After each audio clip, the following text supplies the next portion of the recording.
It always comes to this.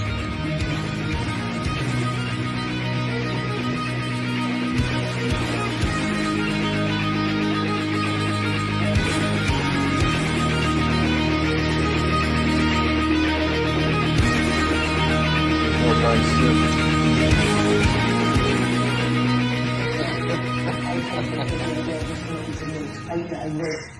Morning, guys. Back again to do another tattoo progress update today. Where I last left off, I had showed off, I guess it was this guy in here. So it's flaking today. You can see in here, you can see it's kind of starting to get that crispy texture. There's still a little bit of sensitivity in there. The actual session didn't really hurt much, but it's been a little bit tender.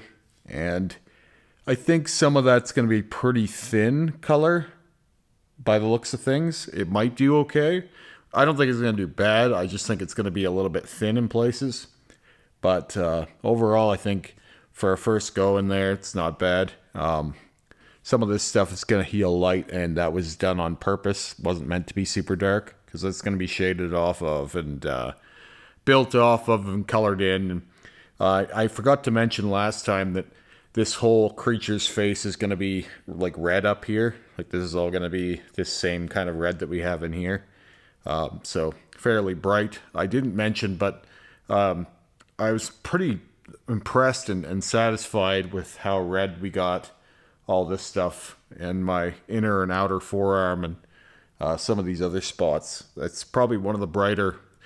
It's probably the biggest mass of bright red we have, and I still have so many people with the red velvet that they kind of think that that's just how all red will go, even though I have, several brighter reds all over my body.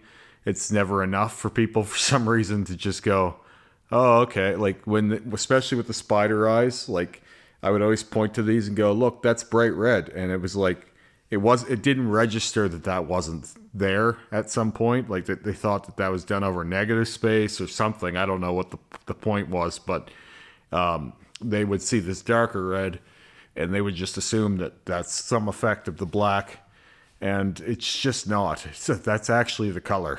Like that's even on negative space. It's not a bright red. Anyway, I've talked a lot about that, and I just find it really like absurd. Like there's some things that I just can't wrap my mind around. Like people will get hung up on certain things, and then that's just it. But I had another session on my back. All of the sessions I've had on my back have been big. This one was no exception. This was the most painful one so far, which is funny because I think I even said, but I thought that the last session was going to be the most painful one. It wasn't, which means I may be in for more painful ones yet. We did a lot on my lower back this time, and I have a lot of sensitivity in my lower back. I've talked about this quite a bit, but my lower back is one of the 3 times I've ever asked for Bactine. I haven't done that yet with this back piece. I like to think of that as like the last option, or like if I absolutely need to take the edge off, I'll ask for some Bactine. I've had Bactine used on me many times over the years, none recently. Rick and Terry don't like to use Bactine. Some of the other artists here, they use it liberally. They just use it as part of their cleaning almost. They're spraying it whenever they're wiping, or at least, every so often.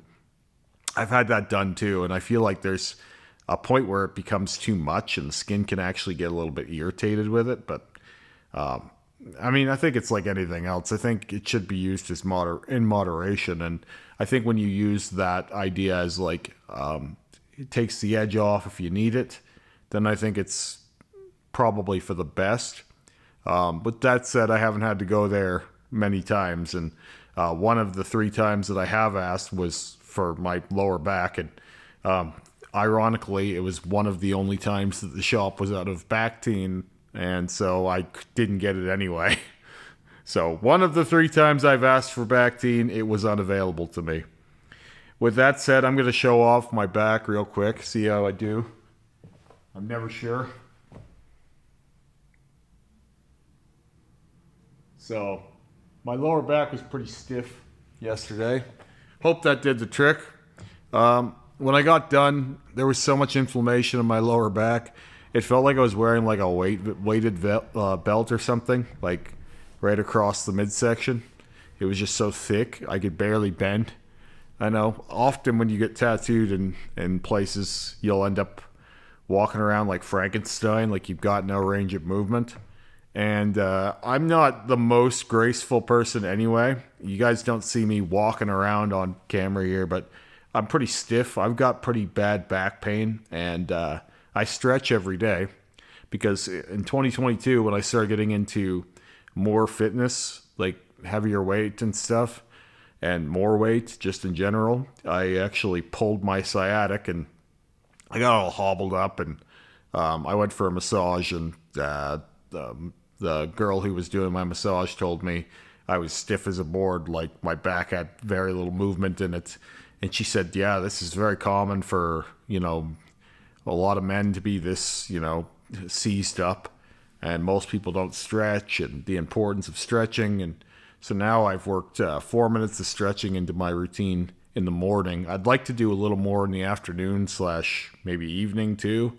But I find that on top of everything else, it's really hard to fucking find time to stand and stretch. As I do find that there's an immediate benefit to it sometimes.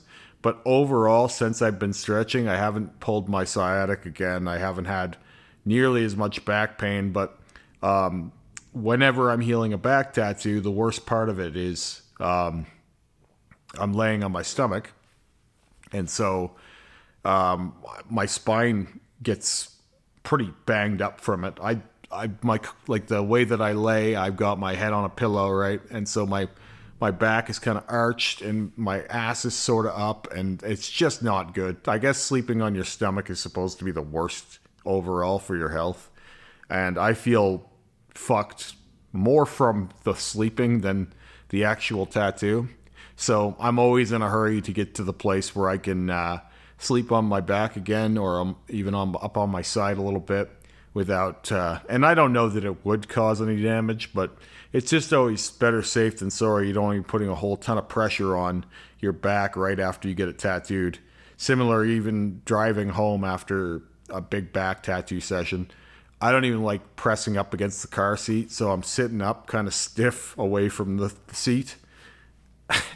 It's a whole thing. Like, when you get into getting tattooed every week, like, there are places that you don't even notice, right? But then there are places where you're going to be working around it. And especially because we're going after this back piece aggressively, it's like, it is a substantial change to your living circumstances, even in just small ways that you wouldn't think. So, and where most people would go maybe once a month or once every few months to get their back work done, I'm more or less going to be in a state of constantly healing this thing until it's done. And we're making strides too. Like, we've come a long way fast. Like, this video is being made before the first the outline of the back piece goes up on my YouTube channel. For reference, the members, which they're the few and loyal members, the people who have subscribed to be members on this page, are getting these updates as they come. But for people who aren't, like, it's going to be a bit of a shock how fast this thing comes together. Like, I have been saying it was going to move fast, but I don't think people probably, like, understood what I meant. Like, how fast can you move on a big color on black back piece? Because there are limits, right? And we're going pretty much to the limit every time. So, like, Terry kept going with the white until my skin was pretty well tapped. There was a point when the lower back had enough and it was time to move. And that doesn't mean we're done for the day. It just meant that we have to run from the inflammation and the body fighting you to another area where the skin hasn't been worked as much. And I find when you do that, whatever new skin you're working on has less resilience. It takes for less time. Like, it starts to buckle a little faster than it would normally, because your body is kind of going into defense. And there's no set amount of time where that happens. That's where you just kind of have to listen to the body. You can't just go, we're doing 8 hours today. That's how it is. It's not how you should do things. Like, if you can only do 4 before someone's skin has had enough, that's all you do. You don't go, well, I booked you for 8, we're doing 8. That's how you fuck someone up. For reference, we did 5 hours, so we're now in around 20, 21 hours on this back piece in the last 4 sessions, which should go a long way to illuminate the amount of total hours that I've been tattooed, because I think sometimes people think that I'm inflating my number or something, but my best guess is somewhere around 2,300 hours currently. And given the fact that you can watch hundreds of tattoo sessions just on this YouTube channel, and know that I had an over full bodysuit when this started, it should intuit to people that if anything might be low for me. Like I could be into 3,000 range. It honestly could be. I don't have a clock that I'm stopping and starting whenever I sit down under the needle, but it's been a lot. And like I said, it's more likely that it's more than I think than it is less. Especially because there's so many sessions that have happened that I can barely even remember. Some of my longest sessions were done during my original suit too. Like, because that's when I wanted it the most. Like, I was never hungrier for progress than when I was working on my first layers.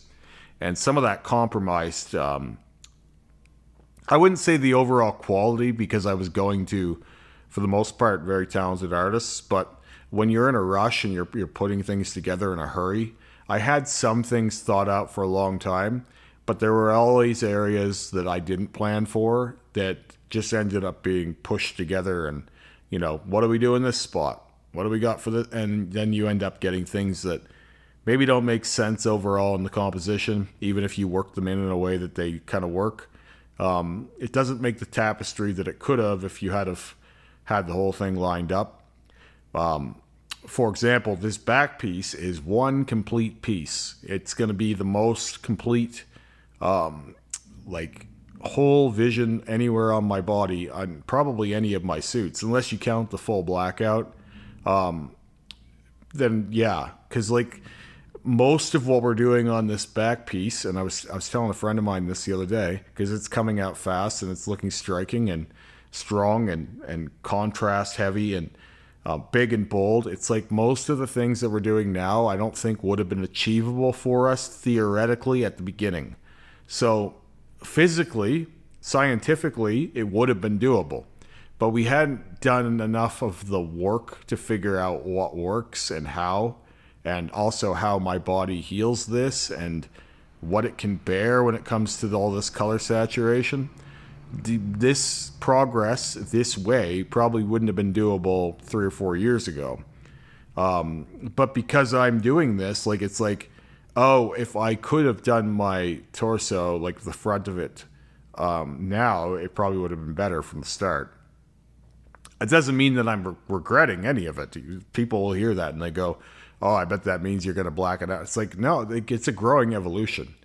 The only way you can get a result like my back piece is by getting a result like this eye, or getting a result like these neck roses, or even parts of this sleeve. It's all like you're building on your past successes and failures, right?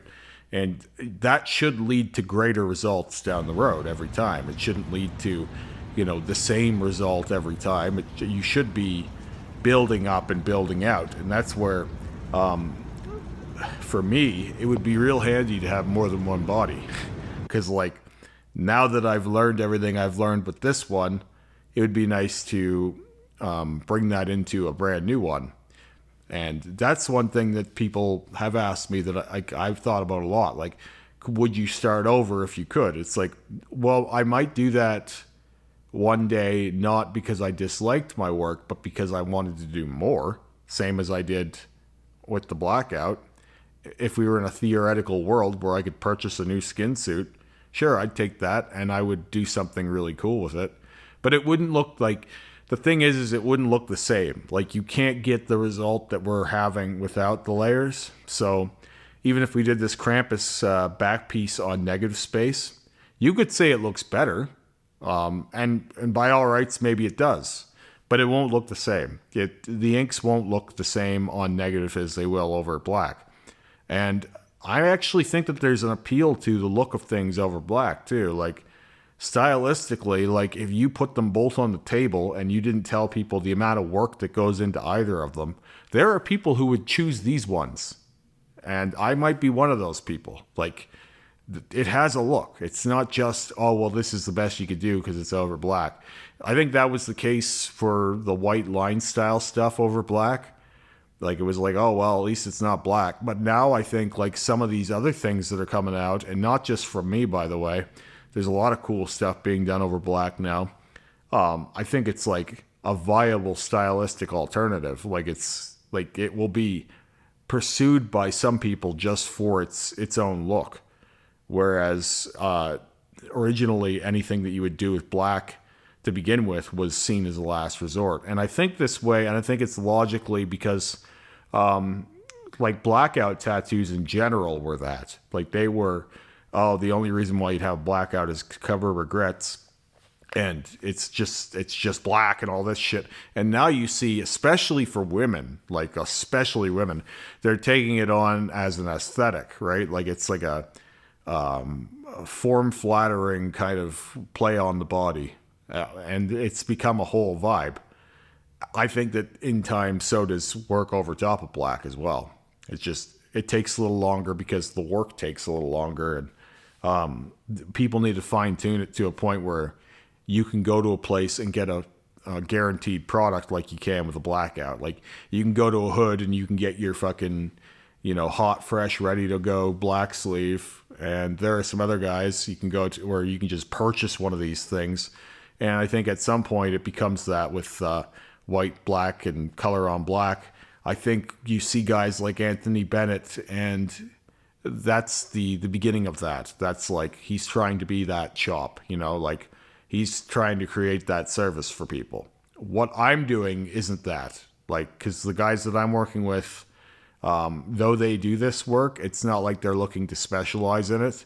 And they would never profess to be masters of it either. It's just tattooing for them. But Anthony Bennett is trying to carve out that lane of like, if you got a black sleeve, I want to work on it. And there's going to be other guys that do that too, because wherever there's a demand, someone's going to supply it.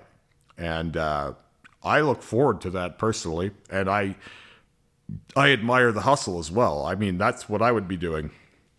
So, and there is a demand for it. It's just what people need to understand is the amount of work that needs to go into this is not minimal. And it's going to be a bit of upkeep initially. But once you do have it, it'll stay. Anyway, I will be talking to you guys again soon. Have a great day.